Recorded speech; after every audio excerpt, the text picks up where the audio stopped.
السلام علیکم ورحمۃ اللہ وبرکاتہ۔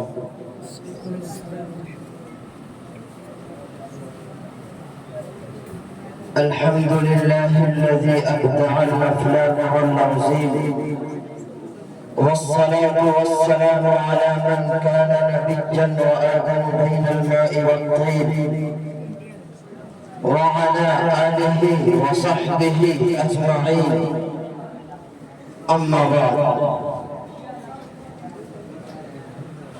معزز سامعین کرام، آج 15 اگست ہے۔ پورے دیش میں 79واں یوم آزادی دھوم دھام سے منایا جا رہا ہے۔ ہر جانب خوشیوں کا ماحول ہے، سارا ہندوستان جشن میں ڈوبا ہوا ہے، جگہ جگہ ترنگا لہرایا جا رہا ہے، خراج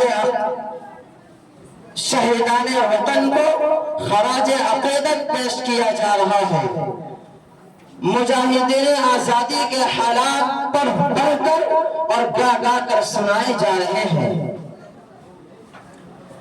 میرے دوستو، یہ سارے خوبصورت نظارے، یہ تمام رونقیں، یہ ساری خوشیاں، آج کے جشن کا یہ دلکش ماحول اس لیے ہے کہ اب سے قریب 78 سال پہلے، 78 نہیں بلکہ 79 سال پہلے،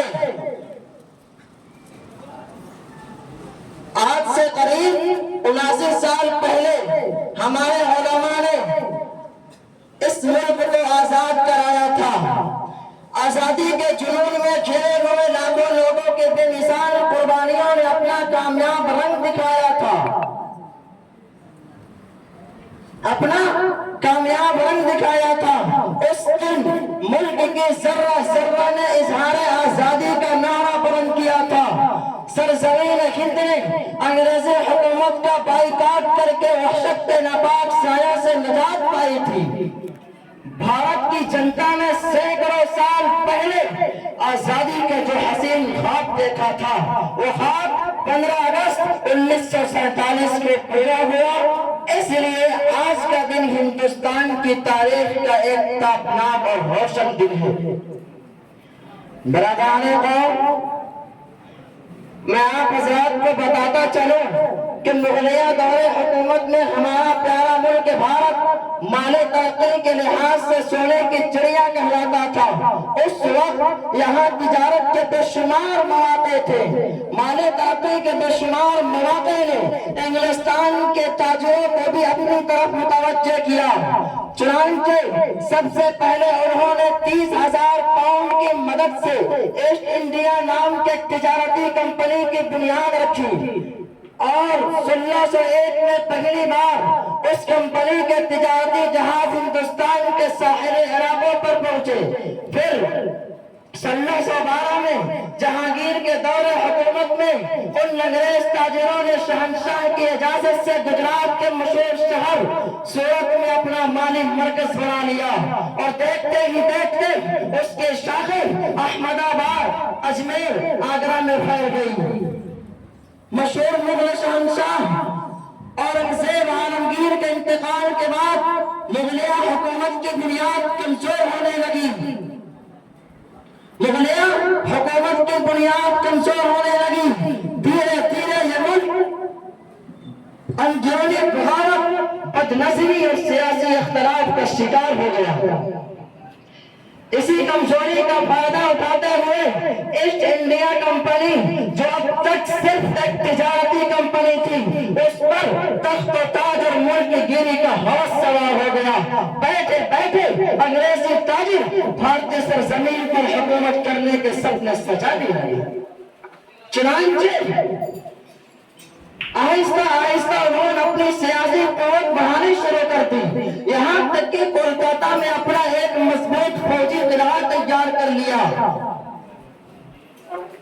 پھر ایک ایک کر کے چھوٹے بڑے شہروں پر چڑھائی کرنے لگے، حتیٰ کہ 1750 تک پورا ملک ایسٹ انڈیا کمپنی کا غلام بن چکا تھا، اس کا کچھ احساس حکومتی نمائندوں کو بھی ہونے لگا۔ لہذا جب اس وقت کے خوشبخت مسلمانوں نے دیکھا کہ ملکی حالات بگڑنے لگے ہیں اور انگریز ہماری زمینوں پر پاؤں جمانے لگے ہیں، لہذا اگر اس پر قابو نہ پایا گیا تو انگریز تاجر حکومتی اداروں پر بھی قبضہ جما لیں گے اور حکومت کا مکمل کنٹرول حاصل کر لیں گے۔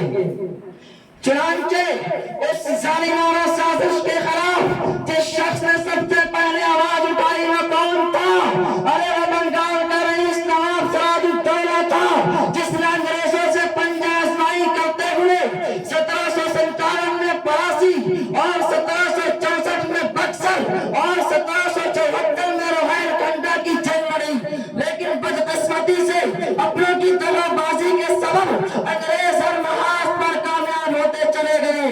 پھر 1799 میں ہندوستان کے شیر دل حکمراں ٹیپو سلطان نے انگریزوں سے زبردست مقابلہ کیا، لیکن اس جنگ میں بھی اپنوں کی غداری نے ٹیپو سلطان کو کمزور کر دیا، جس کے سبب ٹیپو سلطان نے یہ کہتے ہوئے موت کو گلے لگا لیا کہ شیر کی ایک دن کی زندگی گیدڑ کی 100 سالہ زندگی سے بہتر ہے۔ اور جب یہ بہادر مجاہد شہید ہو گیا تو انگریزوں نے اطمینان حاصل کرتے ہوئے اعلان کر دیا کہ آج سے ہندوستان ہمارا ہے۔ مطلب یہ ہے کہ اب ہمارے حکومت کے بیچ کوئی بھی رکاوٹ نہیں ڈال سکتا۔ تحریک آزادی کا ایک طریقہ ختم ہو گیا۔ میرے بھائیوں، تحریک آزادی کا دوسرا دور مئی 1857 میں شروع ہوا، جس میں آخر